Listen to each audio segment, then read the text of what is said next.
how to find your thing. I am so excited to share on this topic because I think there's just some myths that we need to throw out the window. We need to debunk before we even go into this. So it's going to be 3 days. Today and Thursday are going to be the bulk of training, and it's super quick, super short because we're all busy. No one has time to sit here and do an hour-long training. This group is for busy, ambitious ladies, and I'm not going to sit here and train you for an hour because you don't have time for that. I'm going to give you short, simple, straight to the point so you can actually take action, dive in, and start designing a life you absolutely love, right? And it doesn't happen overnight. There's going to be ups and downs, but we're keeping it short. So today is all about mindset and giving you some initial starter points to start finding your thing. And the very first thing that I need you to erase from your head is that you need one thing. That you need this revelation of what is my purpose? What am I here for? What am I most passionate about and need to be serving? If that is something that you feel and are so torn about and feel like that is what's holding you back, throw it out the window. Throw it out the window. Because so many of us, and honestly, this light bulb moment did not happen for me until a few years ago. You can be multi-passionate. You can have several things. And I think part of what holds us back from finding our thing and taking action and taking steps is because you're waiting for the light bulb moment to find your one thing. You're like, this feels good, but it's not it. Or this feels good, but it's not. It doesn't feel like it's the thing. Like I'm not struck by lightning. It doesn't feel like that's the thing I'm supposed to be doing. And you can be multi-passionate. I need you to know that. So the very first thing is erasing the thought that you need to pick one thing to find that fulfillment, because I really believe that it's a bunch of pieces of the puzzle that come together. So first, throw that out the window. With that multi-passionate piece, what I need you to remember though is you can be multi-passionate, you can have several things, but you cannot do them all at once.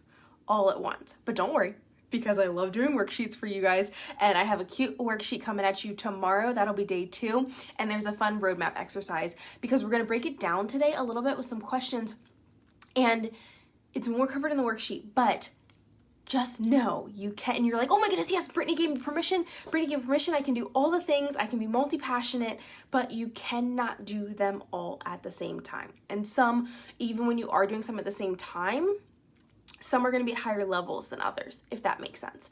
So diving back in, and I have notes because you know I'll talk forever on this topic if you let me. So notes keep me straight. But the first question for you today, have a pen and notebook because you know we're always taking notes. Smart people take notes, guys. So grab your notebook.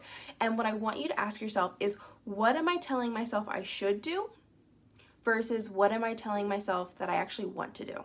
So what in your head is saying, well, I should do this, but I actually want to do this. I should apply for this job because that's the logical next step.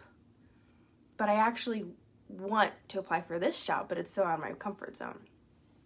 I should go back to school because that's the reason, and seriously, go for it if that makes sense for you. Or I really want to start this hobby and I'm going to find a lot more fulfillment. I don't actually have to go back to school. I'm just doing it because I think I should. Right? And again, make sure you're do you, but make sure it's what you want to do and what makes logical sense, not just because you should do it. I out of this whole video, I don't want you to think there's anything I say, I don't want you to not do it because of just like, oh, well, that's silly. The root cause is, are you saying you should do it even if you don't want to, even if it doesn't feel right? Because when we feel like we're struggling to find that fulfillment, when we're feeling stuck trying to figure out that thing, the reason why it's so hard to get clarity on what your thing is because you're doing a lot of shoulds and not actually what you want to do, right? So going back into this. So there's a little kind of, we'll call it a cycle. I'm an analyst by trade, so we have like the research cycle. This is the find your thing cycle, okay? So number 1 is skills. What are you skilled at doing? What is it that you can do really well? Whether it's public speaking, whether it's training, whether it's being a people person, what is it that you can do really well? So that's number 1 is your skills. Going down into the cycle, it is passion. of those skills, so still looking at that skills list because you're taking notes. So skills, passion, what do you actually like to do?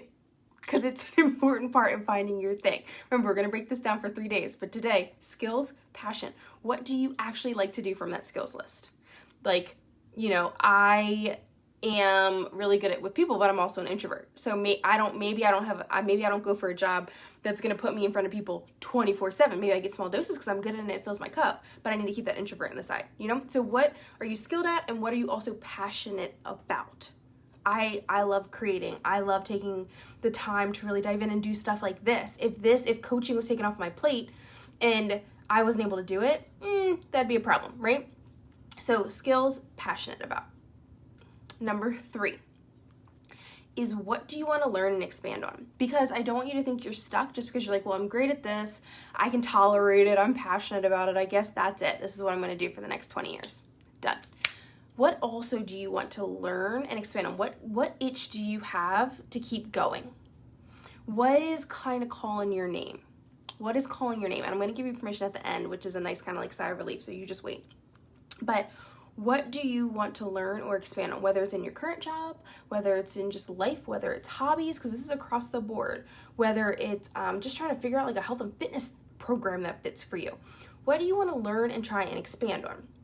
And the beauty with this that I want you to remember is it doesn't have to happen overnight. Remember in the beginning where you don't have to do all the things? You don't have to do all the things at once, and you can't. If you try to do them all at once, you will burn out and it will not work well, and don't say I didn't warn you. You cannot do all the things. But what do you want to learn and expand on, and what can you start adding in? I'm a fan of the 10-15 minute rule each day. Is there a podcast you can listen to? Is there a YouTube video you can listen to? Is it a mentor you can talk to? I do coaching. What is it that you can do in little small pieces and start adding that in? Because I think one of the scariest things when you start thinking about how to find your thing is that you think you have to make this big change, this big disruption. And I know some people teach it that way, and I honestly can't stand that way, because for me, like I said, I'm an analyst, right? My need to analyze things is like at a 95%. I can't make a decision unless I have all the facts. But there's a line between analyzing and making sure you're taking the next steps that you need to take, and letting analysis paralysis hold you stuck. So what really helped me was knowing I didn't have to do anything big or drastic right away. So going into what do you want to learn and expand is, how can you add that in a little bit and test it? And it doesn't feel as drastic of a step because it's not. This doesn't have to happen overnight. You don't have to jump from a polar opposite career choice or a polar opposite hobby or a polar opposite friends group, It doesn't have to happen, but you can slowly add it in. And that goes into number 4, which is experience. So we have skills, passionate, what do you want to learn and expand on, and then what is your experience? So as you're testing these, so reflect back on for life, like what's already happened before you've tested everything. What experience do you have? What do you already know you like and don't like? Cross that off. You don't need to try it. And maybe sometimes you need to remind yourself. It's really funny because my husband does that for me all the time. I'll be like, I'm going to try this. He's like, remember you tried that like 2 years ago and you actually really didn't like it. I'm like, oh yeah, I blocked that part out of my brain. So reflect on your experience. What have you maybe, or maybe you left a job and you're telling yourself you want to go back to it, but really it's just because you had a bad day today. And you have to remind yourself, like, no, I've done that before. I know this decision made sense. I stand by it. This was just an off day. So reflect on those past experiences, one, and then also as you're starting to add those new things in, keep note of what do you like to do. So we'll go back to career, because I love talking to career ambitious women, but this can relate to everything. But if you're, be open with your supervisors. If you can have a conversation with your supervisor and say, hey, can I try this? If maybe there's another role or responsibility you're curious about adding, be like, even if it's volunteering, because sometimes, yes, you have to do stuff for free if in the long run it'll work out for you. I'm not saying do everything for free, but you know what I mean. And say, like, can I try this? I'm really interested in this area. I'm interested in what this group does in the office. Can I sit in one of their meetings? Can I do this? And you don't know unless you ask. And if you ask, you'll get a chance to try it. And once you try it, that's when you'll know if it fits or not.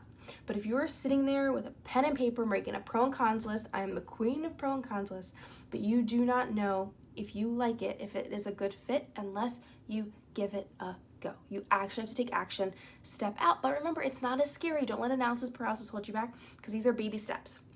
These are baby steps. I will never tell you to take this crazy drastic action overnight, because that is not how I operate. That is not how I think we need to operate. And like, let's be smart about it, right? But you can still find your thing with these simple steps. Keep it easy, keep it easy. So the last question I'll leave you with for today's training, the last one, main question, if you get anything out of this, just journal this down and really think on it. If you were to inherit a ton of money or win the lottery that literally made you set for life, so you inherit a ton of money, you win the lottery, set for life, and you realize you never have to work a day in your life again. You're set. You are set. You are set. Even after taxes, you're set, okay? Even after taxes, you're set. 1, what would you do for free? What would you show up and do for free? And 2, what in your current day, maybe your current day, your current job, your current role now, what would you miss doing? Because there's certain things maybe in your job that you don't like doing, but there's also things where you'd be like, man, if I just left, I'd actually miss that. And so then as you're thinking, and the reason why this question is so important is, 1, what would you do for free? That counts for hobbies, that counts for life, that counts for work. Like me, coaching, I'm here for it, right? And then also, what would you miss in your current job if you didn't have to show up anymore? If you're just like, bye, I'm done. Like, what would you actually miss doing? Because as you're thinking about maybe a next step in a career, as a next step for a promotion, and I think promotions can get really tricky too, because people think that we get swept up in what we should do, right? Like, I should go for the next step, I should go for the next step. But the thing with promotions is sometimes I think the reason when you get there and it's not everything that you wanted it to be, it's because you're leaving behind those pieces of the work that you would miss. So you do it because you should. It's the logical next step. But the things that actually filled you up, that were your thing, you miss. And then you're like, well, what the heck? I worked for this, I did what I was supposed to do, and why does it not feel right? It's because you're losing those things. So always go back and ask yourself, if I inherited a ton of money, won the lottery, set for life, what would I do for free? And what would I miss from my current day, my current job? Because as you're moving forward and trying to figure out your thing, remember those pieces, because that'll help you mold. You'll hear me say again and again, and this is what I do, this is what I love, is creating your perfect work cocktail. There's pieces that you can add into your day that really fill your cup. It's not a one-size-fits-all, being multi-passionate. So all because that person over there is saying you should do this and this person saying you should do this, what do you want to do? And what do you actually like to do? All right, so comment below, let me know what was your takeaway from this, what was helpful. And we have day 2 and day 3. Well, duh, because that's the order. And if you're watching the replay, go ahead and comment replay. Let me know how it is, what your thoughts were, and I will share the worksheet with you tomorrow. Quick mini video tomorrow to go with the worksheet, and I'll talk to you guys later. Bye.